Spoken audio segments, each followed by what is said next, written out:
राम राम जी, सभी भाई बहनों को राम राम। मैं हूं बाबा रामदास और आप देख रहे हैं स्लो जिंदगी और बाबा की खरी खोटी। मेरे साथ आज जुड़ गए हैं भाई अवनीश पीएन शर्मा जी प्रारब्ध।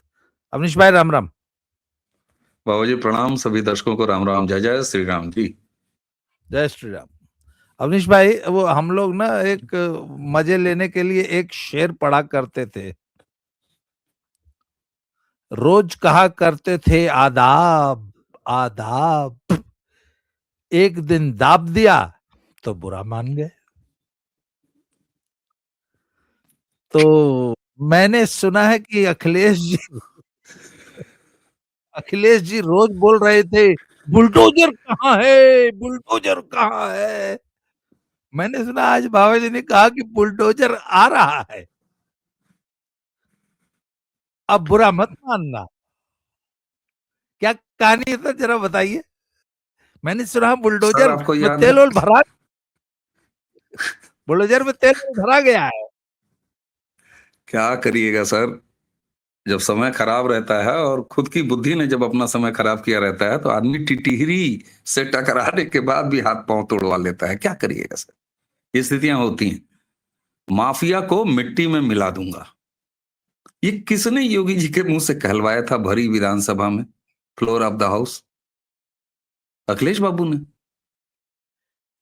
नहीं नहीं, एक चीज, एक सर, सॉरी सॉरी इंटरप्ट कर रहा हूं। अतीक का परिवार और मुख्तार का परिवार पानी पी पी के अखिलेश जी को गरियाता है कि तुम ही साले चढ़ा बढ़ा के, बबुआ को चढ़ा बढ़ा के हम लोग को बर्बाद कर दिए। कहलवाया अखिलेश बाबू ने, बाबा ने हाँ कहा। हाँ। अच्छा, बाबा के व्यक्तित्व का एक बहुत बड़ा पक्ष ये भी है। मैं आपको कई चीज बताता हूँ ना कि वो बहुत आयोजन धर्मी है। तो आप देख लीजिए, दीपोत्सव हो चाहे कुंभ हो, कितना शानदार कराते हैं। ठीक है। उसके बाद आप देखते हैं पिछवाड़े पर लाठी जो है वो भी बड़ा शानदार करते हैं, पोस्टर छपवाना, मतलब वो आयोजन धर्मी व्यक्ति हैं। उसी के साथ एक चीज और भी है, उनकी कार्यशैली का एक बहुत विशेष और स्पेशल पार्ट ये है कि वो जो खुद करना चाहते हैं वो सामने वाले के मुंह से कहलवाते। वो जब सांसद थे तब भी उनको जनता की बेहद मांग पर, याद है फिल्में पहले रिलीज होती थी, दोबारा जनता की बेहद मांग, उसका प्रचार किया जाता। तो बाबा को ये भी शौक है। तो अंततः उन्होंने 79 लोगों, 79 लोगों को एफआईआर में नामजद कराने के बाद ये जो कोडीन का पूरा राक्षस है और पूरा जहर का खेल हुआ है, उसमें से 14 ऐसे नाम हैं। मैं चाहता हूं कि 1 मिनट का, आधा मिनट का समय लगेगा, मैं वो सारे नाम पढ़ दूं। शुभम जायसवाल, भोला प्रसाद जायसवाल, मनोहर जायसवाल, विभोर राणा, सौरभ त्यागी, विशाल राणा, पप्पन यादव, शादाब, अभिषेक शर्मा, बेचारा एक शर्मा भी है, विशाल उपाध्याय, आकाश पाठक, विनोद अग्रवाल, रवि यादव, राहुल यादव। 3 4 यादव जी लोग हैं, शादाब एक ही टपका है इसमें। ये 14 ऐसे नाम हैं जिनका ताल्लुक समाजवादी पार्टी से है। एक चीज और दर्शकों को यहां क्लियर कर दूं, समाजवादी पार्टी से ताल्लुक है, ये केवल फोटो का रिश्ता नहीं है। बाबा जी आप जब भी देखते होंगे, मैं कहता हूं कि भाई देखो, नेताओं का फोटोबाजी का काम होता है। नेता के साथ अगर किसी की, चाहे पक्ष की हो चाहे विपक्ष की हो, कभी किसी केस में फोटो आ जाता है तो मैं कहता हूं ये कोई बड़ी बात नहीं है यार। तो ये जितने 14 नाम मैंने गिनाए हैं बाबा जी, ये फोटोबाजी वाले संबंध अखिलेश यादव के साथ नहीं है। ये जो पूरा कोडीन का केस एसआईटी ने जो पूरा क्रैक किया है, उनमें जीएसटी की जो डॉक्यूमेंटेशन है उनमें से ये नाम शामिल है, उनमें ये नाम शामिल है, यानी ऑन बोर्ड है, ऑन पेपर है। और खतरनाक देखिए, ये जो पूरा तस्करी का ये जहर का खेल चल रहा था, जो कि अब एनडीपीएस के दायरे में आ गया है, क्योंकि दवाओं की लिमिटेड मात्रा, इस तरह की जो शेड्यूल्ड ड्रग्स होती हैं, तब तो वो दवा होती है। लेकिन अगर इसकी नशे के तौर पर, जो कि अब जांच में प्रूव हो गया है कि किस तरीके से ये नशे के लिए इस्तेमाल होती थी, तो यहाँ एनडीपीएस आ गया है। अब यहाँ केवल औषधि कंट्रोल और बाकी चीजें नहीं रह गई हैं, यहाँ एनडीपीएस भी आ गया। एनडीपीएस में कितनी क्रूर धाराएं हैं ये सबको पता है। उसके अलावा सर, ड्रग लाइसेंस जो शेल कंपनीज के लिए, जितनी भी फर्जी सेल कंपनीज इस पूरे रैकेट में इन्वॉल्व हैं, उनके ड्रग लाइसेंसेस में इन 14 में से लोगों के नाम हैं। तो अब आप ये नहीं कह सकते कि ये केवल फोटोबाजी है कि फलाने का फोटो अखिलेश भैया के साथ, फलाने का फोटो ना। ये उस पूरे केस में नंबर्स यानी मोबाइल नंबर, बिलों पर नाम, जीएसटी डॉक्यूमेंटेशन में नाम, ड्रग लाइसेंसेस में नाम। तो भैया अखिलेश भैया इस बुरी तरीके से अपने लोगों के साथ इसमें मौजूद हैं। अच्छा साहब, अब लोग कहेंगे कि जब ये होना था, ये निकलना था, 79 में से 14 उनके हैं, तो फिर अखिलेश भैया कूदे क्यों? कोडीन भैया करके कूदे क्यों? ये जानते हैं, ये दरअसल घिन ही अखिलेश यादव की जातिवादी राजनीति है, जिसमें ये योगी जी के ऊपर एक करप्शन का और जातिवादी राजनीति करने का, और अपने जाति, आप सोचिए योगी आदित्यनाथ जिनकी कोई जाति नहीं है, एक संत के तौर पर सनातनी, एक पीठाधीश्वर के तौर पर, एक सन्यासी के तौर पर, लेकिन अखिलेश यादव ने बहुत घिनौने तरीके से उनके ऊपर सबसे पहला प्रयास किया अजय कुमार बिष्ट चिपकाने का। कैसे किया ये मैं बताता हूं। जैसे ही उस गिरफ्तार और बर्खास्त सिपाही, जिसके अजय सिंह है, क्या नाम है उसका, उसके आगे भी सिंह है, जैसे ही उस सिपाही का नाम आया, एसटीएफ वाला, हाँ, जैसे ही उसका नाम आया, और ये संयोग की बात कि उसका घर धनंजय सिंह के घर के सामने, अखिलेश यादव को पहला करंट उनके दिमाग में आया, अरे वाह मजा आ गया, धनंजय सिंह के सामने सिपाही, सिपाही का नाम भी सिंह, योगी जी अजय कुमार बिष्ट, लाओ इनके ऊपर ये आरोप चिपकाओ कि योगी जी के राज में, चूंकि योगी जी ठाकुरों को प्रोटेक्ट करते हैं, अपने जाति के लोगों को प्रोटेक्ट करते हैं, इतना सस्ता और घिना आरोप लगाओ कि इनके राज में इनकी जाति वाले इतना बड़ा कोडीन का कांड करते हैं। इसीलिए उसकी बाकायदे इन्होंने ब्रांडिंग की, कोडीन भैया, केवल इस वजह से शुरुआती करंट इस यहां से आया। उन्होंने कहा धनंजय सिंह से आज नहीं तो कल कुछ ना कुछ तो हम निकाल ही लेंगे कि उनके सामने था, बिना उनके जानकारी के, बिना उनके प्रश्रय के कैसे ये हो सकता था, ऐसा नहीं हो सकता था, वैसा नहीं हो सकता था। इसके साथ एक तो जातिवादी, और दूसरा घिनहा कि योगी के ऊपर करप्शन का कोई मामला, कि उनके काल में इतना बड़ा, क्योंकि ये हजारों करोड़ का मामला पहुंच रहा है सर, ये धीरे धीरे, तो इसलिए इन्होंने शुरुआती बिना आओ न देखे ताओ, और ये उसी तरह से बुलडोजर क्यों नहीं चला, बुलडोजर जैसे अतिकवा को, और उसको निपटवा दिया। तो इन्होंने सोचा पहले इसमें घेर लो, अचानक इनकी, भाई ये मुख्यमंत्री रहे हैं ना, इनके लोग नहीं हैं, ये जब तब दावा नहीं करते हैं कि मुझे अधिकारियों ने बताया, मुझे फलानों ने बताया। तो ठीक है साहब, कोई भी पार्टी अगर 5 साल सत्ता में रही है, उनके पिताजी न जाने कई साल सत्ता में रहे, तो अखिलेश यादव के लोगों ने, जो आज भी सिस्टम में है, उन्होंने जब बताया इनको कि ए बाबू, कोडीन बाबू लेके कर रहे हो, कोडीन भैया, ये 79 नाम आ गए हैं एफआईआर में, इसमें 14 तुम्हारे हैं, सबका सपा का कनेक्शन निकला, और वो कि सारे ऑन बोर्ड हैं, फोटोबाजी वाला मामला नहीं है।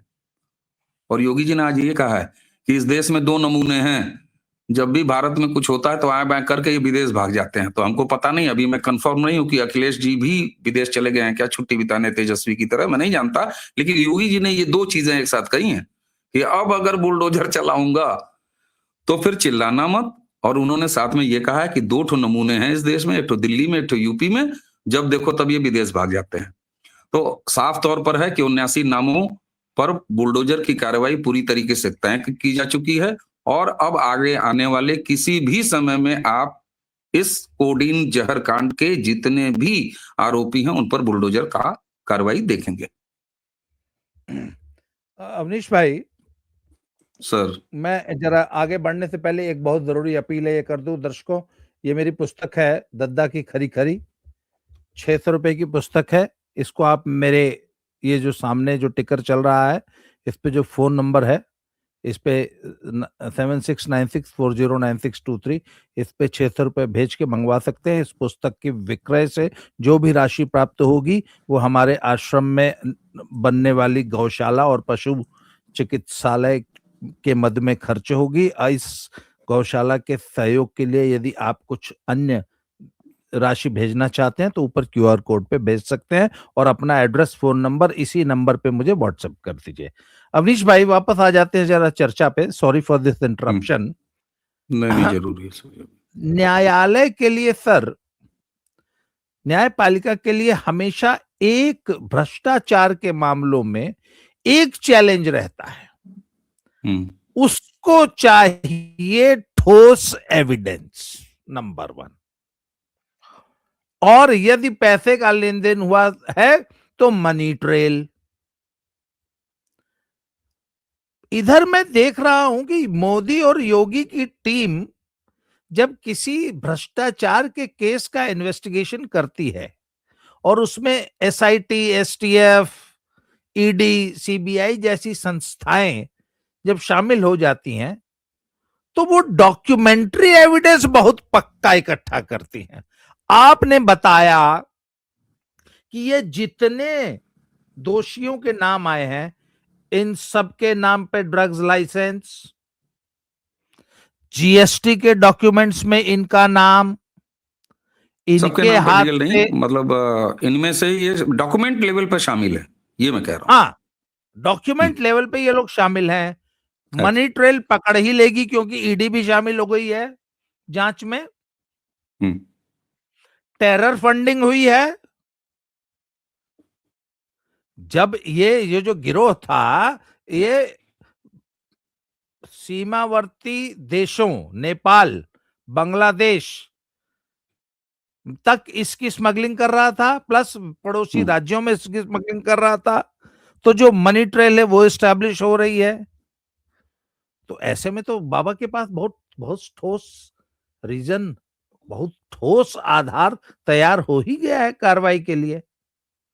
और अच्छा, अखिलेश जी जो कुछ दिन पहले तक ललकार रहे थे बाबा को कि अब बुलडोजर क्यों नहीं आ रहा, बुलडोजर, सर इनको क्या आइडिया नहीं था कि जांच इतनी गंभीर लेवल पे पहुंच चुकी है? इन्होंने क्यों ललकारा? आदत आदत से मजबूर। देखिए, जिस आदमी को जो टेस्ट लगा होता है ना, सबसे पहले वो उस आइटम को अपनी प्लेट में डालता है। ध्यान दीजिए आप, इनके मुंह में किस चीज का स्वाद लगा है? घिन ही जातिवादी राजनीति करने का। तो सबसे पहले मैंने कहा ना कि जैसे ही केवल ये आया कि यार इसमें तो जातिवाद का भी एंगल है, कि भाई वो सिपाही ठाकुर है, उसके घर पर बुलडोजर क्यों नहीं चला, तो बाद में ये इनको जानकारी आई ना कि भैया हमारे वाले भी तो हैं। और इनको ये अंदाजा नहीं था, इनको लगा कि बस एक पकड़ लिया और गहन जांच नहीं होगी। आप बिल्कुल सही कह रहे हैं। लेकिन सर देखिए, योगी जी का ट्रैक रिकॉर्ड क्या है, 17 से आप देख लीजिए। मैं एक ही चीज कहता था कि भाई ये बताओ, अगर बुलडोजर की कार्रवाई गलत है तो कहीं से कोई स्थगन आदेश क्यों नहीं आता? योगी जी जहां बुलडोजर चलवाते हैं, उल्टा जो है सुप्रीम कोर्ट को नेशनल गाइडलाइन बना देनी पड़ती है कि भैया पूरे देश में बुलडोजर चले अवैधों पर। दरअसल योगी जी किसी, अच्छा बुलडोजर कैसे चलवाते हैं ये? मैं कहता हूं किसी ने दंगा किया तो उसके घर पर बुलडोजर चलाने का कोई नियम तो नहीं है, लेकिन योगी जी नियम निकाल लेते हैं ना। कहते हैं अच्छा अवनीश बेन शर्मा ने फलाने काम किया, ठीक, अब इस आरोपी का फिजिकल प्रॉपर्टी जरा तलाशो, तुरंत रेवेन्यू वालों को बुलाते हैं। लेखपाल, आप सोचिए, अपराध किया किसी ने और उस पर वो एक्यूज है, और वो काम पर योगी जी पुलिस को तो लगाते ही लगाते हैं, बाकी एजेंसियों को लगाते हैं, वो कानूनगो, लेखपाल, अमीन, पटवारी और रेवेन्यू डिपार्टमेंट को लगाते हैं, नगर पालिका को काम पे लगाते हैं। इसका घर देखो जरा, अवैध जमीन पर तो नहीं बने। अच्छा अवैध पर निकला है तो बहुत सही, मान लीजिए अवैध पर नहीं निकला, मकान बना हुआ है उसके पिता के नाम से, कोई बात नहीं, एक काम करो जरा देखो नगर पालिका में या नगर निगम में जो इसका नक्शा जमा है उसके अकॉर्डिंग बना है क्या मकान? नहीं बना है, अतिक्रमण में आ जाता है साहब। या तो पहला अवैध, दूसरा अतिक्रमण, नहीं तो नक्शे के हिसाब से नहीं, जितना नहीं होता बुलडोजर की कार्रवाई का ऑप्शन ओपन हो जाता है। सुप्रीम कोर्ट कहती है किसी अवैध पर बुलडोजर की कार्रवाई हम रोकेंगे नहीं, और वैध पर बाबा चलाते नहीं। तो सर अखिलेश यादव ने, अच्छा अखिलेश यादव ये इसी केस में नहीं, माफिया को मिट्टी में मिलवा दिया ना इन्होंने। तो यहां भी, अच्छा इनको ये नहीं पता था कि इसमें इतना थारो, और मुख्यमंत्री रहे हैं, पता नहीं इनके समय में एसआईटी काम कैसे करती थी। भाई मुख्यमंत्री हो आप, अगर आपको पता है कि एक सीरियस काम करने वाला आदमी वहां बैठा हुआ है, उसने अगर एसआईटी बना दी है, तो उसके राज्य में एसआईटी कितने विस्तार से काम करती है। और आपने जैसा बिल्कुल सही कहा, पहले हम लोग ईडी का नाम बहुत कम सुनते थे, क्यों? लेकिन सबूतों के लिए, किसी के अपराध में उसका दोष सिद्ध करने के लिए पैसे का मामला, मैं कहता हूं कोई दूसरा अपराध भी होता तो मनी ट्रेल अगर निकल के चला है ना, तो ईडी मनी ट्रेल पकड़ लेती है और पैसा एक जगह से दूसरी जगह जाता है, अपने निशान छोड़ के जाता है।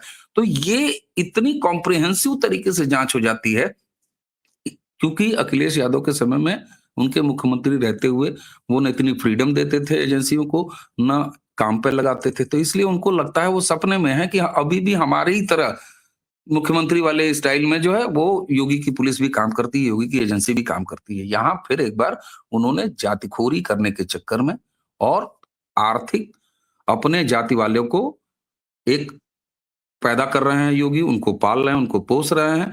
योगी की पर्सनालिटी पर एक धूल फेंकने की इनकी फिर बेजा कोशिश। इन्होंने राहुल से भी नहीं सीखा कि वो मोदी पर चौकीदार चोर हैं, राफेल, ये वो वोट चोरी सब करके अभी महाराष्ट्र में लोकल बॉडी के इलेक्शन में देख लिया, विधानसभा में पटका, वो गुस्सा अभी भी कायम है। तो साहब, अखिलेश यादव के पास मुद्दों की कमी है, मुद्दे हैं नहीं, मुद्दा विहीन है, इसलिए वो योगी को के डिफेम करने की तरफ इस तरह से कर गए और योगी जी का काम इतना पक्का है कि उन्होंने 14 उनके गुर्गे निकाल लिए। सर, अंतिम 2 मिनट, एक सवाल।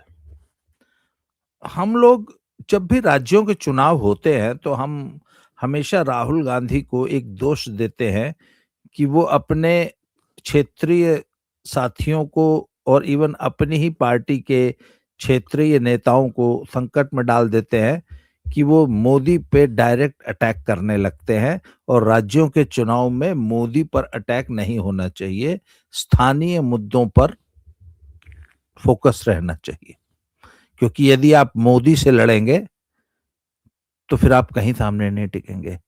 अब अखिलेश के केस में तो सर योगी तक पे अटैक करना भारी पड़ रहा है। अखिलेश के सामने धर्म संकट आ गया कि न वो मोदी पे अटैक कर सकते हैं, न ये योगी पे अटैक कर सकते हैं। योगी पर भी किया हुआ कोई अटैक, कोई भी अटैक उन्हीं की पार्टी पे भारी पड़ता जा रहा है, ये हम देख रहे हैं पिछले 3 साल से 4 साल से। तो सर अखिलेश के लिए तो इधर कुआं उधर खाई, ना योगी पे अटैक कर सकते ना मोदी पे, तो अखिलेश बेचारा आखिर राजनीति करे तो कैसे करे, लड़े तो किससे लड़े?